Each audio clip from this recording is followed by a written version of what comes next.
Hello and welcome to the Liquidity Event. We are your host, Shane Mason. I'm Ryan Furlong, special guest today.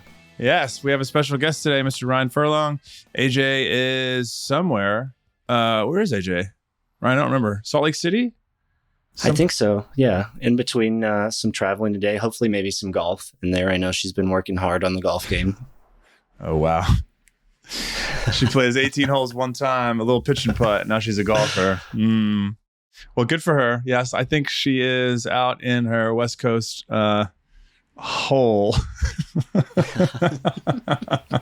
my buddy for some reason calls every place a hole like that, and I can't get it out of my head. She's in Palm Springs or Utah or something, hanging out with her husband.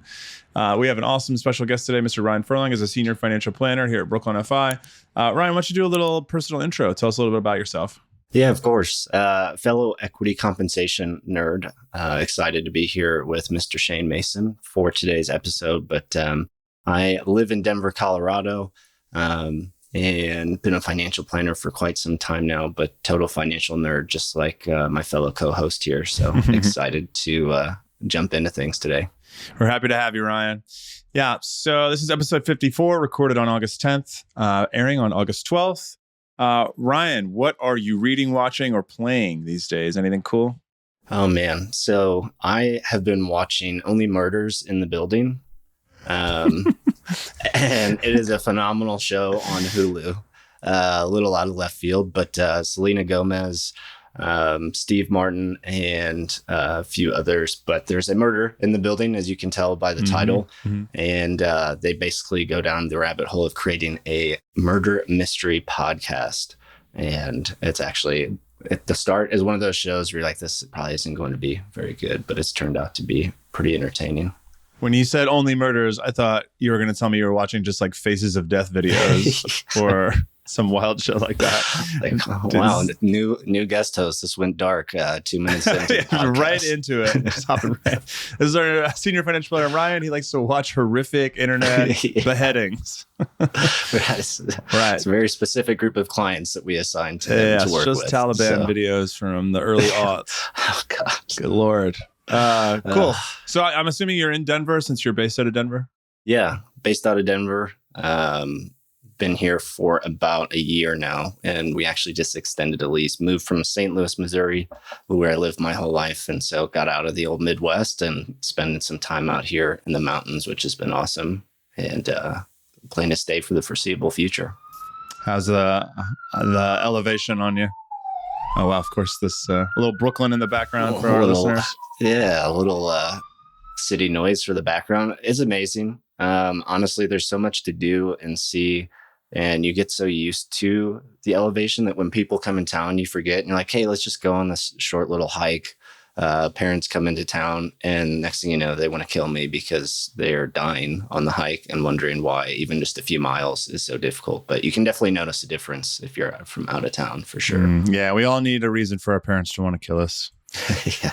Cool. Well, on this episode this week, we've got a ton of articles, so I'm going to hop right into it. There's some really cool legislation that was just passed, in my opinion, related to the Inflation Reduction Act. We also have the CHIPS Act, and then a ton of articles in the personal finance, crypto, billionaire space to dig into. We do not have a deep dive this week, but we are, in terms of IPOs, that remains pretty dry out there in the IPO space. But I am going to do a deep dive into the Inflation Reduction Act, which is going to be...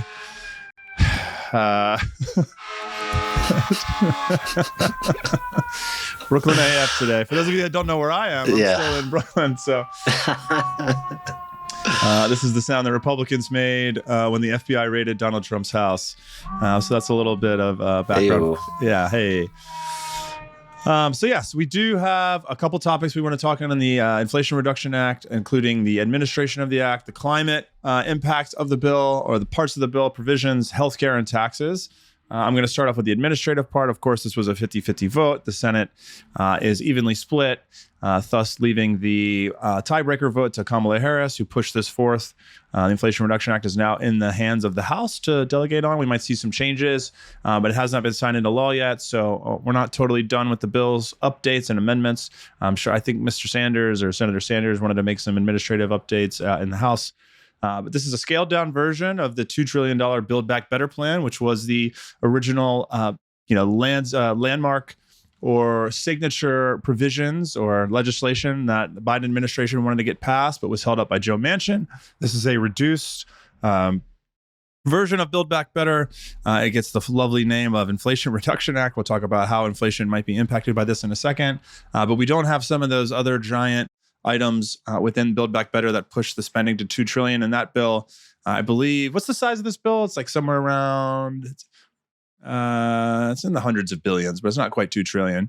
Anyway, we don't have any universal pre-K, no free community college, et cetera. In the climate space, which is what most people in the Democratic Party are most excited about related to this bill, is that this bill supposedly will push U.S. emissions down by 40% below 2005 levels, which is an alarming adjustment to our emissions.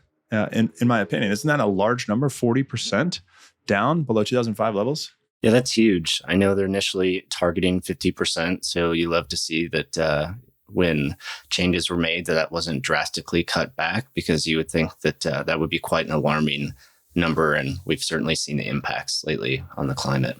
I know Manchin was the main guy holding this bill up, and it really surprised everybody when he did turn a corner on it, and Sinema as well. But there were some provisions that around, he owns a coal company. He was going to single-handedly tank climate initiatives in the United States, which I think might have got him terrorized at some point. Maybe would have sunk his houseboat over there in West Virginia, in DC. But anyway, he signed up for this even though he owns a coal plant. I know there were some provisions that he required to be left within the bill, something around, he got something specific for West Virginia, like a gas pipeline, as well as we can still auction off oil and gas permits on federal land or something like that, something wild. Anyway, there's $300 billion to climate reform. That's with a B. That's a huge amount of money, mostly going to tax credits for individuals purchasing EVs as well as home renovations. So you're going to continue to get federal tax credits for electric vehicles as well as solar panels, trying to electrify the grid. I don't know if there's going to be any development of power lines, which I know is going to be one of the most important things to build if we're going to electrify our entire grid. But we do have $60 billion for wind and solar assistance in the manufacturing space. I think when it comes to manufacturing steel and fertilizer and things of that nature, that is largely still based on fossil fuels. So it looks like we're going to get some investment in some renewable energy sources, which will help push down total emissions in the states. I think that's it for climate at a high level. In the healthcare space, Medicare can finally now negotiate for drug prices, which is just insane that our largest purchaser of drug prices could not negotiate. So Ryan and I and millions of other Americans were just putting money into pharmacies or pharmaceutical industry's pockets without any regulation. Now, one of the catches here is that it's only 10 drugs by 2026 will be negotiable. So those are going to continue to be, gouged. We're going to continue to be gouged on all those drugs. And then only 20 by 2029 will be negotiated. And I think this is one of the reasons why the Democrats are calling this Inflation Reduction Act, because we'll be able to stop the gouging and the increased cost of healthcare in that space, at least for Medicare, those on Medicare. There's, some terrible instances of cancer patients that are skipping their meds because they can't afford to pay for these drugs. But now there's a $2,000 annual out-of-pocket maximum for those on Medicare, which is a great win for those that have been, don't have the disposable income in retirement past 65 when they're on Medicare. There was a $35 cap on insulin prices, but I guess Republicans didn't really give a shit about people that were spending all their disposable income on on insulin, which is required for a disease that you're born with in most cases. I don't know what to say about that without sounding political. Subsidies for low-income families in the ACA, or American Care Act, or those on Obamacare. If you've ever made less than 50K and you went to sign up for insurance as a freelancer on the exchange, those subsidies apparently were going to expire, but those have been extended for another 3 years. So those that were making too much to qualify for Medicaid, but not a lot more than that, now have those subsidies extended. And then in an effort to pay for all of these handouts, as some people call them, we have a 15% tax on book income for companies with more than $1 billion of revenue. Why is that so hard to explain? And how does that raise so much money? Hundreds of billions of dollars. And what the hell is book income? A lot of people don't know that there are essentially two sets of books, which sounds illegal for all U.S. corporations. They have their book income, which is what is reported to the SEC and issued out as financial statements to investors. And then they have tax income, because in the tax code, we have all these incentives and all these deductions and tax credits that get us to a different net income than what we have on the financials. Because we like to incentivize certain things in the United States, such as technology investment. And that's why you've got Amazon having book net income, but for tax purposes, paying $0 on their income. So this is an attempt at taxing giant companies that are growing super quickly and eradicating small businesses around the country to contribute to the communities that formerly had small businesses that actually had contributions to those economies. There was a carried interest loophole that was intended to plug this issue wherein private equity and VC partners, some of the richest people that have ever lived, were paying long-term capital gains on wages that they earned because their income is based on investments, kind of. So, but all Kristen Sinema from Arizona, is it Arizona, New Mexico? I forget where she's from. I believe it's Arizona. Right. So people fleeing California go to Arizona for low income taxes. And then they put a bunch of money in her pocket to nix things like this, wherein they'll pay higher. Right. So that got nixed. In exchange, we got a 1% tax on stock buybacks, which is supposedly going to raise a lot more money than the carried interest loophole being plugged. By the way, I saw a ton of memes in the Fin meme universe over the last week about how Kristen Sinema saved all the people in the private equity. Don't tread on my carried interest. I saw a lot of that from our private equity mid-career folks that know how to make memes. Anyway, so there's a 1% excise tax on stock buybacks. This is intended for companies whenever they have a flush of cash to prevent them from not using the money to actually invest in wages or R&D or things that grow the economy. Sometimes they'll just buy their own stock back, which doesn't help anybody except for the current capitalist class that owns the stock, as it reduces the supply of stock and increases demand, so it pushes up their own net worth. Oftentimes that money comes from taxpayers, such as PPP loans or EIDL loans that were used during COVID, were used to buy back stock shares. So there's now a 1% excise tax on that, but it doesn't go into effect until 2023. So for those of you that are trying to time the market and get in before the buybacks happen, buy your stocks from companies that look like they're going to do buybacks in November, December of 2022. And thus concludes my 10-minute deep dive on the Inflation Reduction Act. Sorry about that, Ryan. No, that was beautiful to unpack. We almost decided for the audience today to unpack all 775 pages. But we thought that may a 5-hour-long podcast might not be the best way to reach the audience today. Yes, that's not what we're known for here at the Liquidity Event. What we're known for is Elon Musk digs and bashing on crypto, which brings me to my first segue. We have two articles on loss of crypto. One was mistaken and one is hacked. What do you want to start? Let's start with the Solana wallets being drained in a multi-million-dollar exploit from reported by TechCrunch. I don't know how to feel about these. This is another example of a protocol. Like my jar, like I learned all this jargon at one point and then you just lose track of it. But apparently there's a new blockchain, or there's a blockchain company, Solana, and all these hot wallets, which I do understand that, which is a wallet that's constantly hooked up to the internet as opposed to a cold wallet where you essentially unplug the USB and no one can access it because it doesn't have Wi-Fi or Bluetooth or anything, so no one can touch it. But all these hot wallets, there was theft of how many hundreds of millions? Tens of millions of dollars of these hot wallets were stolen. Apparently, I am in the wrong industry. If I had just done a little bit of coding and understood the hash, I could have just been stealing other people's crypto throughout my 20s and 30s and retired in Bali. What do you think, Ryan? Fraud's a hot industry right now. It's so hot right now. It's so hot right now. And from my understanding, they very much live by the mantra of go fast and break shit. And this became quite ironic when a large portion of their wallets broke and lost their biggest supporters' money. So you just hope that this doesn't continue, but it kind of drives home the point of a lack of traceability being a little bit of a concern. More so than just a really neat idea. So it's a little scary, but there's always a chance to get into fraud, Shane. I don't want to. It's not too late. It's not too late. Never give up on your dreams. What's the most fraudulent thing you've ever done? The most fraudulent thing I've ever done. I think it's probably good that it takes me like a good moment to figure out what that may be. I'll give you mine. I had to. Yeah, let's hear it. So Charlie's vaccine expired like 3 days before, it had been like a year and 3 days. So I doctored a PDF to change his lax vaccination day so that he could go in the kennel. I know.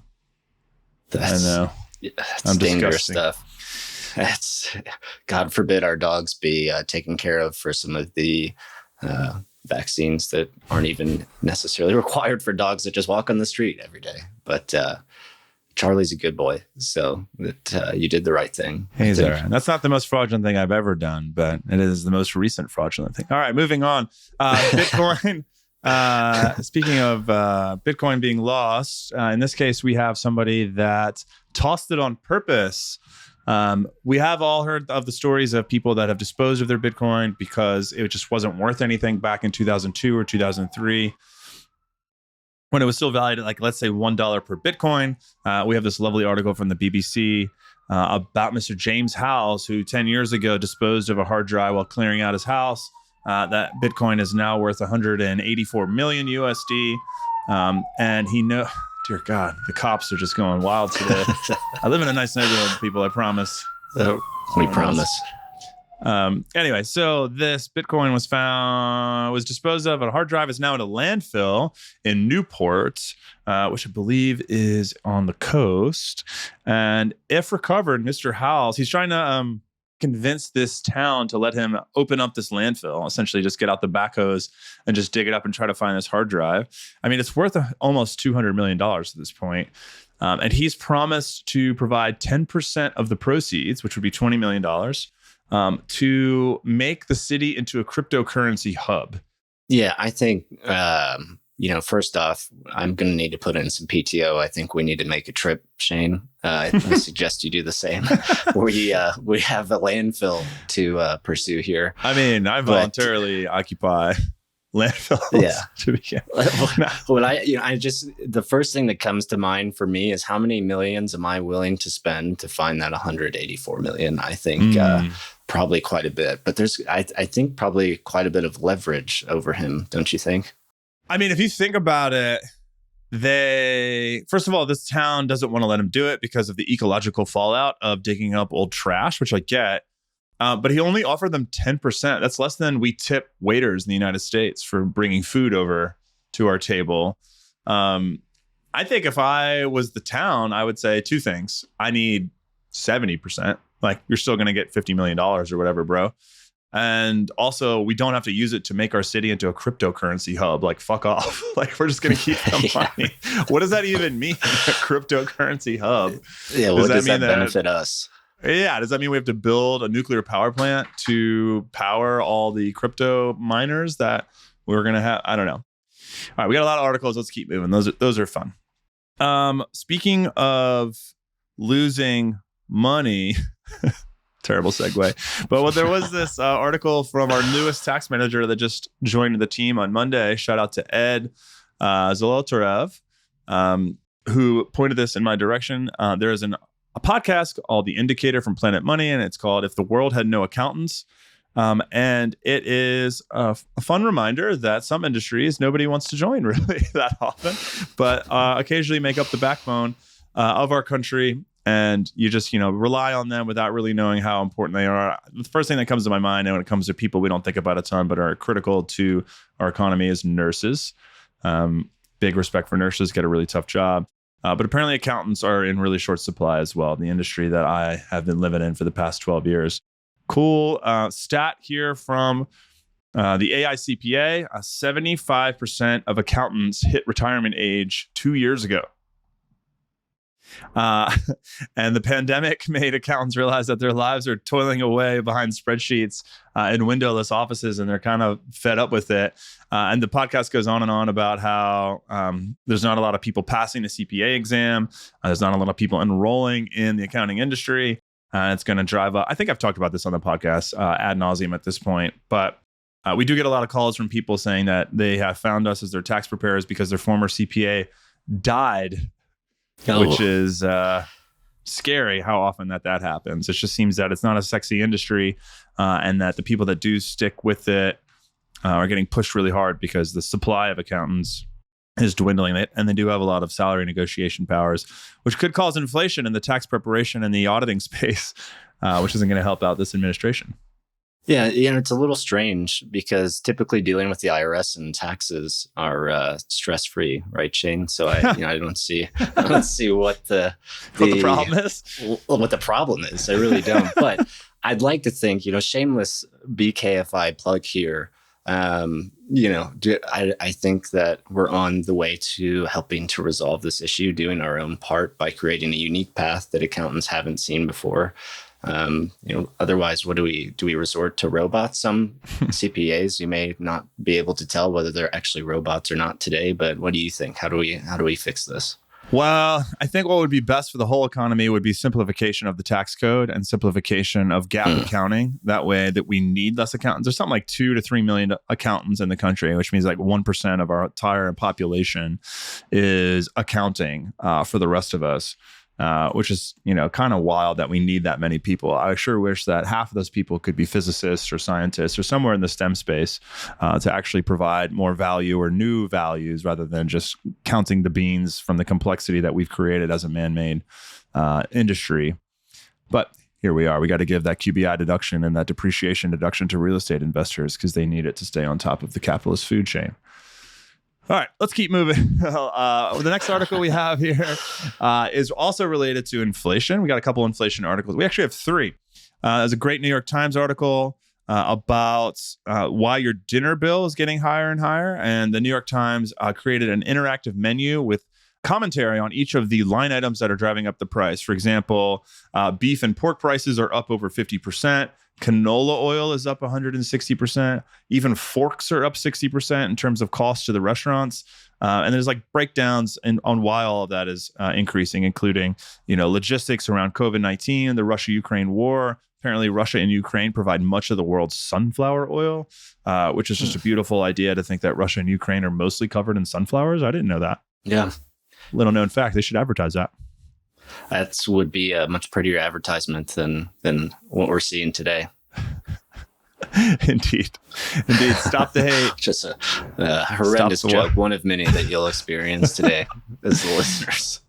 Yeah, I'm going to jump ahead a little bit. Sorry, Ryan.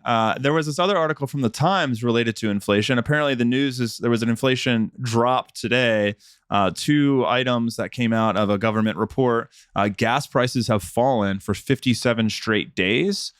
Within the United States. Back in June, the average price across the country for a gallon of gas was $5. Here in August, we're looking at $4. So you're looking at a 20% decrease in the cost of gas, which of course drives down the prices related to anything that relies on transportation via fossil fuels, which means everything. So that's some good news. Looks like airline prices have also dropped over 7%. And gas is down around, and other types of fuel are also down in the double digits. If the Ukraine-Russia war would end, then we would see a big drop in prices across the board. I did see $1 billion was just funded for the Ukraine resistance effort, so I'm not sure if that conflict is going to end anytime soon. It was funded by the United States military. Any comments on the inflation? I don't think I warned you about those articles. I just threw those in there last second. No, those are great. I think where the market is loving to see some of these changes. It just gives hope that it's somewhat temporary. But as a financial planner, I chose to buy an SUV right before these gas prices changed. So planners don't always make the smartest financial decisions. Don't. But my wallet is very grateful to see that those prices drop. And just crazy to think that flights can be a more attractive option than driving, and from a cost perspective, when both are so outrageously expensive. So love to see that those cross-country drivers will have another option and won't be forced to fly and have their flight canceled nonstop. So. Yeah. Cool. I have another article here from NPR. It's another legislative update from the Democrats. Apparently, we have signed a bill called the CHIPS Act. I think it's something about making investment in proper semiconductors. I forget what it stands for. I love how they make those acronyms. But essentially, the CHIPS Act is a $100 billion over $100 billion invested within manufacturing in the chip space. When we talk about semiconductor investment, we're seeing a lot of this in the news lately. Apparently, China, 4/5 of global fabrication capacity was in Asia as of 2019. During COVID-19, anyone that is experiencing a long wait for a vehicle is because there are chips in everything, including vehicles. And that's part of the reason why it's so hard to buy a used car right now or even a new car. And this is, on the recent podcast, we talked about friendshoring in Korea. Janet Yellen was trying to rely more heavily on more friendly countries, creating an inner circle in terms of international trade agreements. Everyone likes the idea of onshoring as well. Within the United States, we have a giant investment in semiconductor manufacturing, including $10 billion in regional technology hubs across the country, 25% investment tax credit for expenses for manufacturing of semiconductors. It also authorizes $100 billion for spending over 5 years on just research, which is badass. And then $80 billion for the National Science Foundation. Love to see investment in science after 4 years of budget cuts. What's your take, Ryan? Yeah, 4 years of budget cuts. We learned the unfortunate lesson that heavily relying on other countries for things like chips. So who knew that, with technology these days, that we ran so heavily on chips and other technology, but seeing that invested in the science, but also bringing those jobs into our own country and allowing us to support the countries that support us as a result as well. Yeah, apparently these chips are really important for 5G as well, which is essentially, I think just the way to think about 5G is just Wi-Fi for every device across the continental United States, or some sort of similarity to that. So I think for us to stay up to speed with China and the rest of Asia, we need investment of this nature. So it's good to see some action and investment on this front. Absolutely. The article talked a lot about our finally buying into that idea. So it seems like a positive bit of progress for the U.S. Yeah. This bill apparently was overshadowed by the FBI raid on Trump's Mar-a-Lago compound. I saw a great meme about how Barron Trump doesn't even look up from the Xbox when he says the safe's in the back, which I love to do memes on the podcast. And I think Mr. Trump or President Trump is pleading the fifth, currently in a New York AG's office, which is interesting. Moving on, we have California declares a state of emergency over the monkeypox. I'm just going to jump around a bit here, Ryan, with the time we have left. Declared a state of emergency over monkeypox following New York and Illinois. Are you afraid of monkeypox? I'm doing my best not to look into monkeypox. I'm doing my best not to look into it. We've got enough to worry about these days. The fact that another, some sort of pandemic emergency could pop up so quickly is a little scary, and we've got enough rabbit holes that we dive into, scaring ourselves without getting into this too much. I think, Shane, don't you? Yeah, I got enough to worry about. I don't need monkeypox. Sounds like a real my battles. Yeah, sounds like a real first world problem, but it's really just this is a way to combat overall anxiety when you choose to not get sucked into that too much. But we'll see. Hopefully hasn't been lethal thus far from what we were reading. Mm-hmm. But lack of treatment has made it difficult for some people to be able to actually take care of it in a reasonable amount of time with having quite a bit of discomfort. So hopefully we are able to get out in front of that before it gets much worse. Yeah, I agree. Speaking of getting much worse, can't get much worse than this outro I'm about to do. Thank you, everyone, for listening to the Liquidity Event. You can email us at liquidityevent@brokeonify.com. Leave us a voicemail, and we will play it on the air. Show notes at brokeonify.com/episode 54. BKFI stands can leave us a review if they want to be weird about it. Special shout out to Ryan Furlong as our guest host today. That means you get a sweatshirt. Welcome to the club, Ryan. Thanks for hanging out with us. It's an honor. Bye.